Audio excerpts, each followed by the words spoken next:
Welcome into Beyond the Buzzer, a Courier Sports podcast. I'm your host. Got that right this week, Ethan Petrik.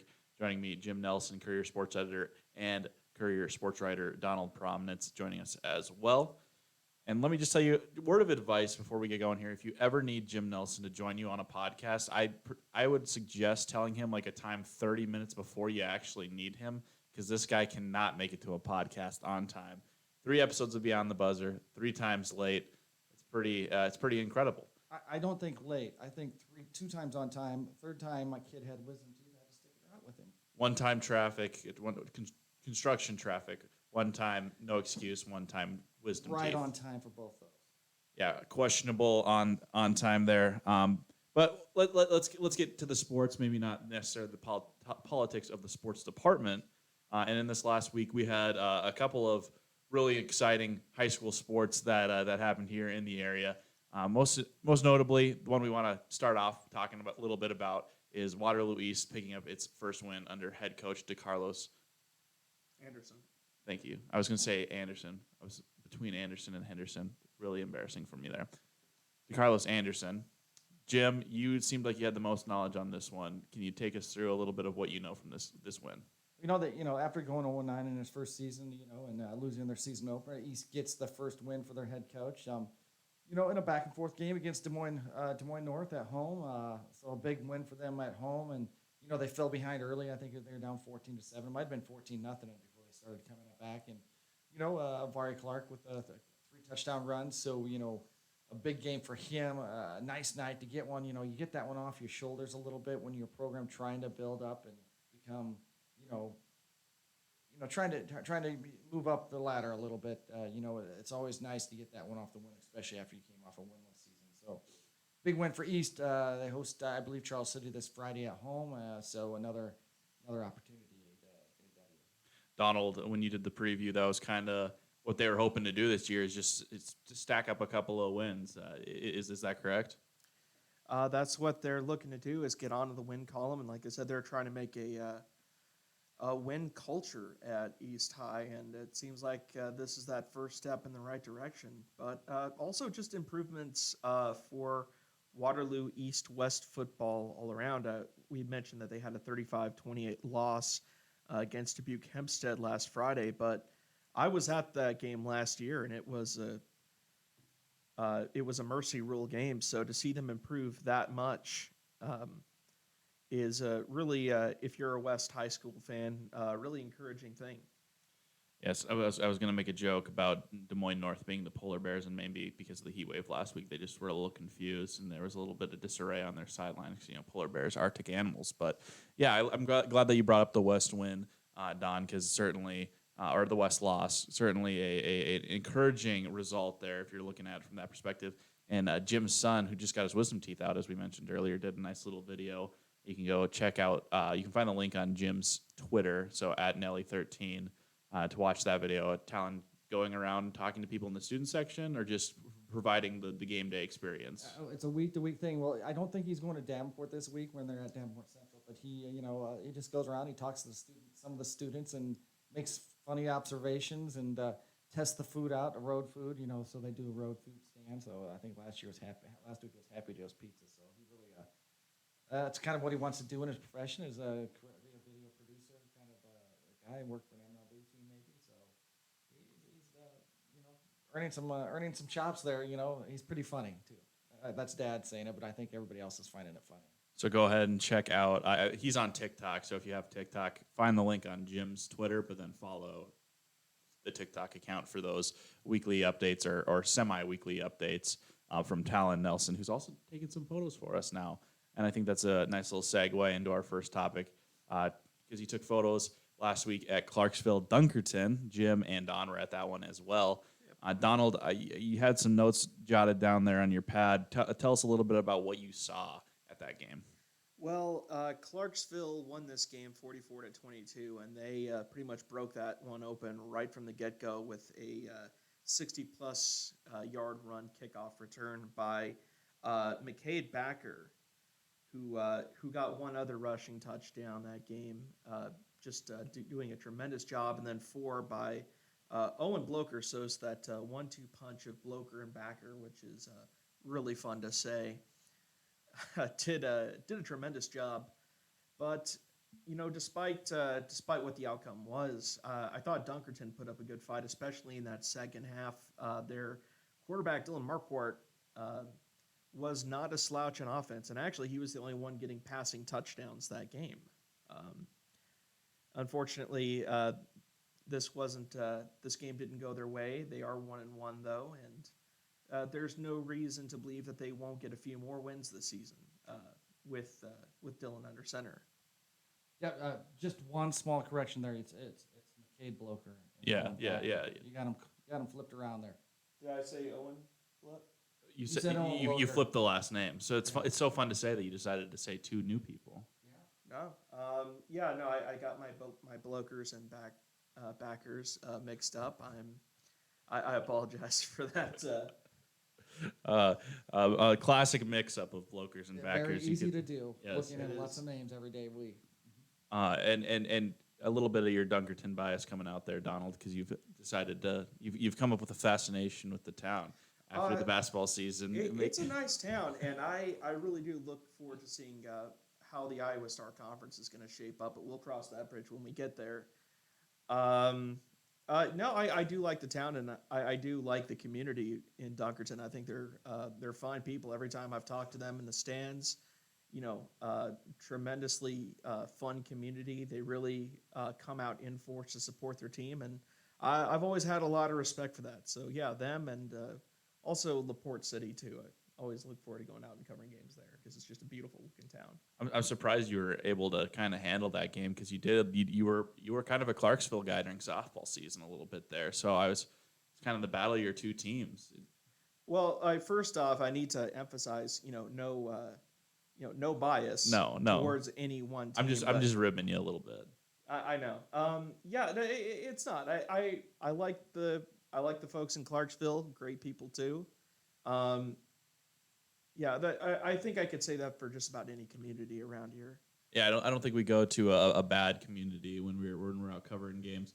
Jim, looking at the photography performance of your son, what grade are you going to give Talon before we move on to our Metro matchups that we want to talk about? What grade are we giving Talon Nelson in his first try at the photography game? I'll give him an A-, but I had to set up the camera for him, but he took all the photos, so he did a great job. And he's had photography class, so yeah, we're gonna hire him again probably this weekend if he feels up to it. So and he's really expensive, free because he's my son, and I'm gonna get him into the game free. So. Yeah, I was gonna say hire him at the high cost of free. Yeah. Moving on to Columbus Catholic and Cedar Falls' wins over, let's get this correct order here, Durant and Johnston, respectively. Sailors beating Durant 56-22. Cedar Falls, Don, what was the score of the Cedar Falls game? It is 35-21, a sacred number for Packer fans. I don't get the reference, so 31. that's why it happened many years before I was born. But I was at the Sailors game, and I've got some highlights coming up from that. But we'll talk to Donald about what he saw from the Tigers, who bounced back with a win and 1-1 on the season now. Kind of slayed the Dragons, if you will. Donald, tell us a little bit about what you remember from that game. What stood out to you? What were some of the people talking about after that game? Well, starting off that game, I was thinking, oh man, this isn't good for Cedar Falls because right away, Johnston capitalizes with a fumble recovery on Cedar Falls 29 on the first drive to get a touchdown. But they kept it competitive. They matched them every drive. They met one score with another, and great playing by especially by William Reamer, who had two rushing touchdowns and then a receiving touchdown on that lateral pass from Logan Rowe. But really, my man of the match for this game has to go to Jarrett Keese, defensive back, who, the big saving thing in the end was they were able to stop the bleeding with offense. Some really clutch plays and clutch turnovers by the defense and by special teams, including 4 interceptions, one of which was by Keese, and then the other big one that he did was a blocked punt at the goal line, which allowed Reamer to get the tying touchdown for the Tigers. So fantastic work on that defense and on that special teams. Strong running game. I think Reamert's big capstone of the night was, in addition to catching that lateral, was that 80-yard run that he got in the third quarter to make it a 2-score lead. So fantastic work by him too. Yeah, and then that run by Bremer secured the two-score lead permanently, he said. So they kind of ran away with it from there, ran away with it with his run. So it was a really great win to get back in the win column, or into the win column for the first time this year, playing back at the Dome. What did Coach Remmert say about getting back on track? Did you talk to him about getting back on track? He did. He seemed really pleased with how his team did. Of course, there are always going to be things that he'd like to see improve. There were some turnovers there. Obviously, that big fumble right on the first drive. So there are things that they definitely want to improve moving forward, especially against a tough team like Ankeny Centennial this Friday. But he's happy to have seen the progress just between week 1 and week 2.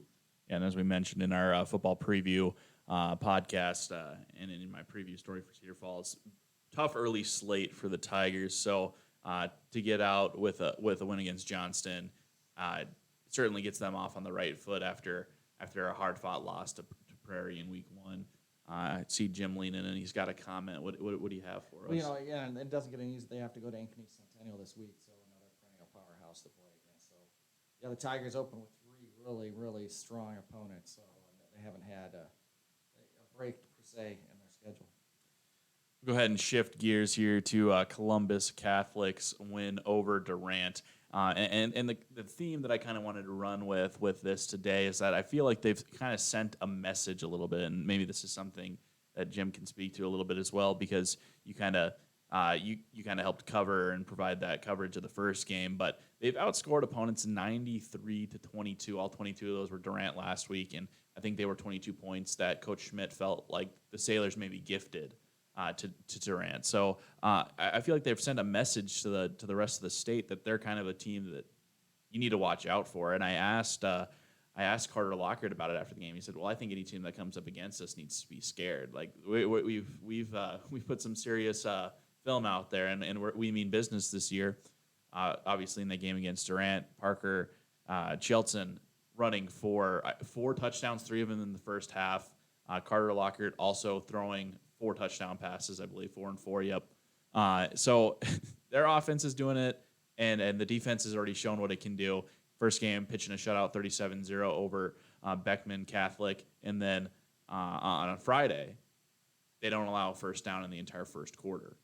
So it's just been a dominant first 2 weeks for the Sailors. I asked Coach Schmidt if he feels like they've sent a message to the rest of the state. And he pushed back on me a little bit. He says, we're not really worried about sending messages. We're worried about ourselves. We're worried about, making sure that we're playing to the best of our ability. And they're protecting themselves a little bit because they do have a tough West Branch team coming up this Friday. It's homecoming for the Sailors. So you're definitely going to want to get out to all of their homecoming festivities in addition to the game. But West Branch is a team that they have a lot of history with, especially recently. They lost to West Branch twice last year, including in the playoffs. So they want to get this matchup with the Bears, and they want to win. And I feel like that they've certainly sent a message to West Branch, if no one else, that, hey, it's not going to be as easy as maybe it was last year.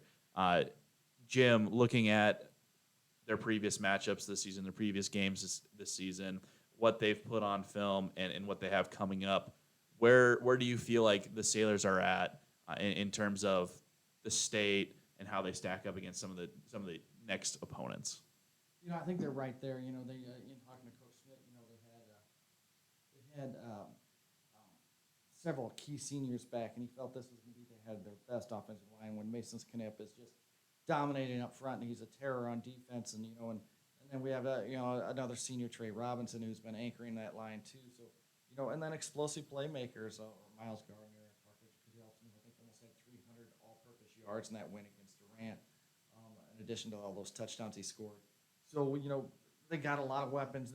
They're like always with the Coach Smith will tell you is, they aren't big on numbers. They don't have a lot of numbers. Any key injury, if they have a key guy go down, then it weakens their depth a little bit. They have some depth, but if they get multiple injuries where they have multiple guys out on a night, then that's gonna be the thing. But I think talent for talent, I think they can match just about any 1A team out there. And I mentioned that they felt like Coach Schmidt said that he felt like they could have avoided giving up those 22. Durant gets a late touchdown. They get the 2-point conversion. So that one you kind of just feel like, okay, maybe we let our foot off the gas a little bit. If we actually have to finish the game, we're not going to let that happen. First touchdown's a pick six. Carter Lockhart admits that he threw maybe a bad pass. He took all the responsibility on himself. I didn't have a great angle. I was on the opposite end of the field trying to get video of a coming touchdown. A touchdown ended up being the other way. So you give up a pick six. That's not the defense giving up the touchdown. And then the defense, the one that Coach Schmidt really keyed on was right before the half. At the buzzer, actually, Durant's able to sneak into the end zone. They don't get the 2-point conversion. So they have 14 points at halftime. But the thing with that halftime score that I think really, really stuck with Coach Schmidt is Durant actually scored twice going into half. They scored once, and an ineligible man downfield penalty wiped it away. And what happened was the Durant quarterback scrambled a little bit, got out of the pocket, and he was able to pull the defender off of his intended target. And quarterback throws it wide open. It's the easiest pitch and catch you'll see out there. And so they score that touchdown, flag negates it, and then they get a second chance. And now Durant's pushed back to their own to the Sailors' 15. They need 15 yards at the buzzer, and they're able to get it. And it's kind of the same thing again, where the Durant quarterback scrambles to his left out of the pocket as opposed to out of the right on the original play, and is able to get the touchdown as the horn's sounding. And so I think when you look at that, that's a very avoidable touchdown you can give up. And so I think Coach Schmidt really wanted to see his team step up and maybe not have those kinds of letdowns. If you don't have those, I think he's only glowing about the performance. But when I asked him at the end of the game, what do you think about how your team played? He kind of focused on the negative a little bit and said, hey, I thought we played really well, but we needed to clean these things up. And so it was kind of a double-edged sword, the win over Durant, because there were some things that he saw that he could clean up, but there are a lot of things to be excited about. So it's just interesting where Columbus is at, and they have things that they're working on. So I think they're going to be a motivated team against West Branch. They've kind of shown what they can be, but Carter Lockhart says that they're still waiting to hit that next gear. So maybe we haven't seen a full Columbus yet, but they certainly what they've shown is something impressive. Well, yeah, a lot of. I was a little bit distracted. I was looking it up. So September 21st, that's going to be the mark for Columbus. They'll be hosting Grundy Center, top-ranked Grundy Center, the defending A state champions, top-ranked in 1A. It's a Thursday night game at TJ McLaughlin Field. Let me see if I got that right. My notes are really bad here, and my eyesight's even worse. His notes being the conference calendar. It is at TJ McLaughlin Field. You're gonna pay for this. But anyway, that's going to be a big game here coming up in about 3 weeks here with the Sailors, hosting Grundy Center, and that's going to be the Northeast Iowa game. I'm already going to tell you that's going to be the career game of the week too, although it's on Thursday night. Well, we could have 2 games of the week. Yes, It'd be a double feature for certain. But one thing I did want to get to before we move on and talk about our preps of the week last week, this guy's going to tell you a little bit about those 5 individuals, including a guy I'm about to mention. But Parker Chelson, not the prep of the week, he was motivated. This is an interesting fact. You can read a little bit more about in my story, but he was motivated by the fact that Trey Robinson, their right tackle, had more touchdowns than him in the week 1 game. So starting running back doesn't find the end zone. Right tackle Trey Robinson does with a defensive touchdown, and so he was getting, he's getting razzed a little bit all week by his teammates, by his coaches, like, hey, right tackle's got more touchdowns than you. Let's find the end zone. So he did it 4 times. A real big week from him, and I'm excited to see what he can continue to do, because he kind of felt like when I asked him what his goals were for the season, he was humble. He said, I'm just looking to have as successful a team as possible. Well, if that team's going to be successful, I think he's going to be a big part of it. So certainly a guy that I'm going to follow as we continue along the football season here. But we'll go ahead and move into our Courier Preps of the Week, Preps to Watch. Jim, take it away. Hey, our weekly column's coming up, and just first I'm going to put a plug in for all those Northeast Iowa area coaches out there. You know who you are. Send me your nominations. We want to honor as many athletes as we can on a weekly basis. We have an extra day to do it this year. I can get them in. If you have them into me with a headshot by Wednesday at noon, we can get them into our Preps to Watch column. Email them to me at jim.nelson@wcfcurry.com. We want to honor your athletes as much as possible. Hopefully you can hear me. You want me to repeat myself there, Ethan? No, we can hear you. You're just talking. You're just a little quiet. I'm just a little quiet. All right, that's not normal. But anyway, so our last week we honored Carly Willis from Grundy Center, became the all-time career kills leader at Grundy Center. She's committed to St. Cloud State. Excellent athlete, excellent outside hitter. Trey Robinson, as we said, his defensive touchdown. He's a man in the right spot. There was a strip sack and the ball landed in his hands and he rumbled into the end zone. So congratulations for him. He's the oldest son of Columbus head coach Drew Robinson. So boys basketball coach. We also honored Gracie Klima from Union, perhaps the best player on that Union 19 that is going to be a contender to go to the Class 3A state volleyball tournament. Brady Dean from Waterloo-West making his first start for the Wahawks. I had a big game and a win over East. And our fifth one was Trevor Forey for the currently undefeated Janesville Wildcats. He had a big game for them on defense in particular, and his only touch on offense, he scored a touchdown. So pretty good group of 5. We'd love to honor as many as 10 every week, and if I get a ton more than that, we'll get them all in. We'll make a whole page of Preps to Watch because that's what we want to do. We want to feature our outstanding athletes in this Northeast Iowa. There's a bunch of you out there, and coaches, again, give me a nomination anytime of the week. We'll get them into a column. Again, jim.nelson@wcfcurry.com. Send me in those nominations. We like to honor them here, talking a little bit about them as well.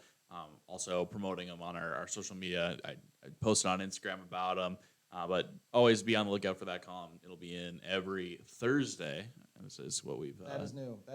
It used to be every Wednesday. It'll be every Thursday in the section and be online on Thursday morning.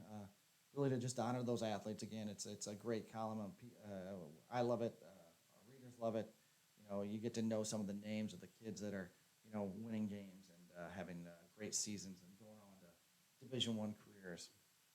Yep, and so that'll do it for the podcast here today, this week.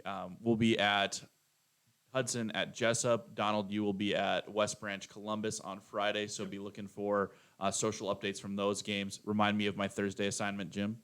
You are going to be in Gilbertville covering the Riceville Wildcats and the Don Bosco Dons in an 8-man game. That is where I will be on Thursday. I'll be promoting that one on social media as well, Instagram and Twitter. You can follow us at Courier Sports on Twitter and at WCFC Sports on Instagram. I try and do as much on both of those as possible during my games. I'm also making sure that as the admin of the Courier Sports Twitter, I'm retweeting and liking these guys' posts so you can find all of their stuff there as well, but also give them a follow at Nelly13. Donald, I don't have your handle memorized. Could you tell it to us real quick? At Don Promnitz. On Twitter. There you go. Give us a follow, and you can stay up to date on all of your Cedar Valley sports news. Thank you for watching this episode of Beyond the Buzzer.